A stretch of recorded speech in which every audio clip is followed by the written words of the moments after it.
this is John Kvale, and this is your September, wow, believe it or not, September capital market and economic and financial planning review. For those clients that know me well, yeah, I have a function that I'll talk about on Street Sense soon, so I'm wearing a suit today and thought I would go ahead and shoot the video. And hope you like that new intro that we've got. Hope it came out well.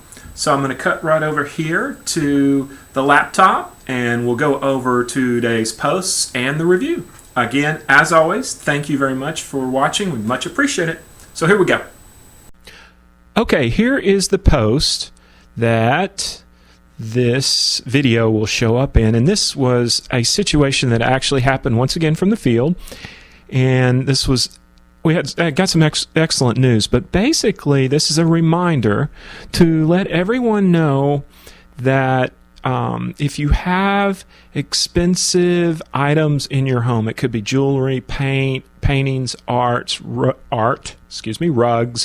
any special or unusual items, as you can see here, that would market value would be probably much lower. General market value would be much lower than what your item costs. Let your insurance carrier know.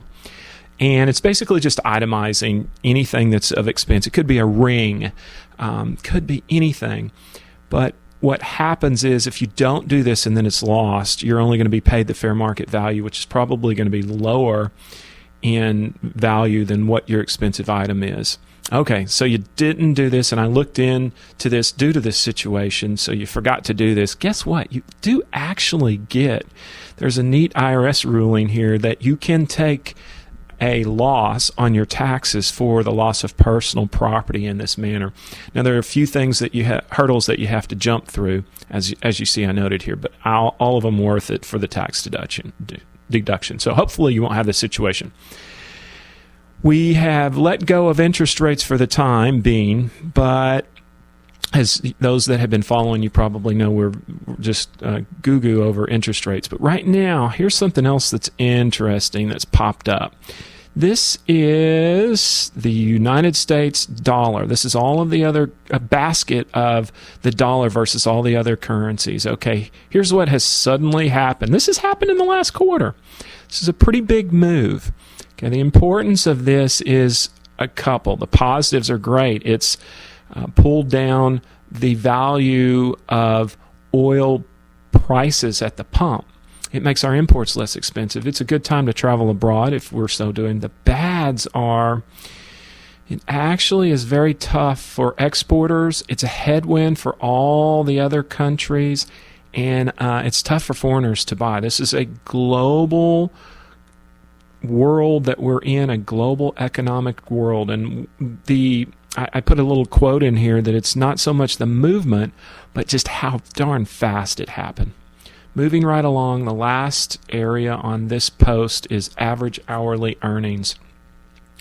Average hourly earnings, you can see this was the recession.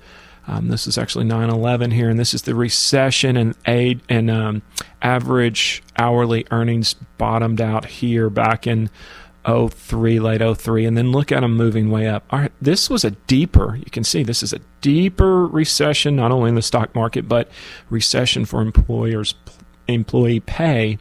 And what has happened is this is not moving up. Look how this thing moved up here. Look, it's extremely rapid. It is, and it not only is it not moving up, and let's just call this a little hiccup, it's not moving up, but it apparently looks like it might be rolling over. What does that mean? Well, or what does that translate to? Number one, I guess it means that the consumer, we as consumers are feeling a little bit of a pinch as inflation and prices do continue to rise, but we're not getting an increase. And where might that show up? Okay, it might show up. We had a recent reading that was interesting. This is from the Consumer Confidence Board. Consumer confidence. Why do we worry about consumer confidence? We worry about consumer confidence because 70% of our GDP is consumers spending money. If consumers feel tight and they don't spend money, we could go into a slowdown. So that being said, all of this being the case, we're heading into the final quarter of the year. It is typically the best quarter of the year, but we're watching things of this nature. Interest rates as of today of this recording have pulled down quite a bit, so we're keeping an eye on that. But these are bigger and more broadly, I call this kind of the holy grail possibilities of issues. So we thank you again and hope you enjoyed the intro. Much appreciated. Have a great day, and we look forward to talking to you again at the end of October. Thank you very much.